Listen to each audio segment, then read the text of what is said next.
Hi, everybody. Welcome to another episode of Pat Monk Presents. I have Michael who's joining us today on our episode from Silverbird. Welcome to the podcast.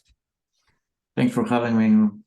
You're very welcome. You're very welcome. For those of maybe people who are tuned in, they're listening in, maybe they're not familiar with Silverbird, but it's obviously in the fintech space. And I guess the question is, what makes Silverbird maybe a little bit different to other companies out there in the fintech space? Yep. So fintech, obviously, very exciting space, and lots of different companies have popped up in recent years. With Silverbird specifically, we're looking at the first B2B fintech that is super focused on the international trader, like the entrepreneurs that trade internationally. Maybe they have an entity in one country, but are based in another. They have multiple payment corridors they need to partake in because of the international activity of their business.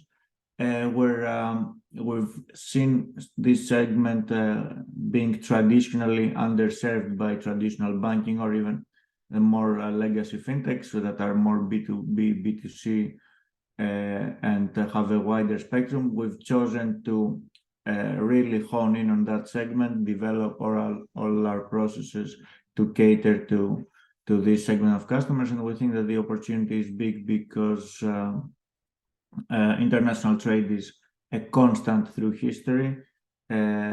These, let's say, quote unquote, boring businesses are the backbone of the economy, and being able to help them facilitate their operations and scale is quite a lucrative as well as a noble feat.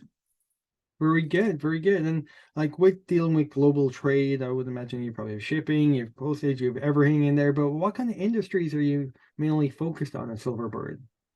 It's quite, while we said that the segment is specific, the landscape is quite wide. We get wholesale traders, we get manufacturers, we get shipping and logistic operators. Anyone that is involved in the sale of a physical good internationally, and all the peripheral companies to that are potential customers of Silverbird. And with our, let's say, very sophisticated compliance that caters to these companies, we managed to onboard companies in the space of 2 to 3 days, which is one of our unique strengths. Yeah, 2 to 3 days is quite quick. And speaking of onboarding, when it comes to acquiring and drumming up new business and new business partners and clients, what different channels are working well for you at the moment? Are you doing mostly outbound? Is it inbound through your website, or how does that break down? We're doing a mixture of inbound, outbound, and partnerships. All three channels play a significant part. I'm mostly focused on the inbound part, but at Silverbird, we do things holistically. We don't isolate and break things into silos. So we have a 360 view of our acquisition. Like I said, all three channels work. I dare say that we get a similar customer profile from all three channels. It's not like we're hitting a segment with inbound and a different one with outbound. We're building our brand over time with us, in the same rhythm as we grow, and this is attracting attention to Silverbird.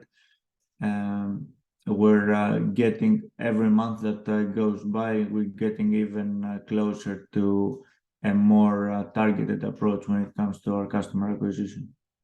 Fantastic. And like when you're saying like that you're working in multiple different channels and that like you're mainly focused inbound, like how important is your website to converting these visitors into clients or trials and so on and so forth? Yeah, absolutely. Like the reason I've even blogged about it, how the acquisition funnel inside the website is at the heart of the growth engine. We've developed our onboarding in a way where it allows us to identify the relevant customers early, identify whether they need sales support, which is like a hybrid self-servant sales funnel approach. We don't like to, again, in the same fashion about breaking down silos, we don't like to take absolute stances. A customer might be in the process of application, but if our internal analytics show that they will benefit from sales support, we do engage our salespeople. So yeah, technology and making sure that our onboarding funnel works and we have the right steps in there. Then our integrations are working in the backend for the data to be surfaced fast. It's like I said, it's not just important. I think I would place it in the backbone of the activity. Yeah, no, it sounds like that. You can't scale your marketing spend if the engine doesn't work and isn't seamless. So yeah, it's definitely one of the key areas of focus.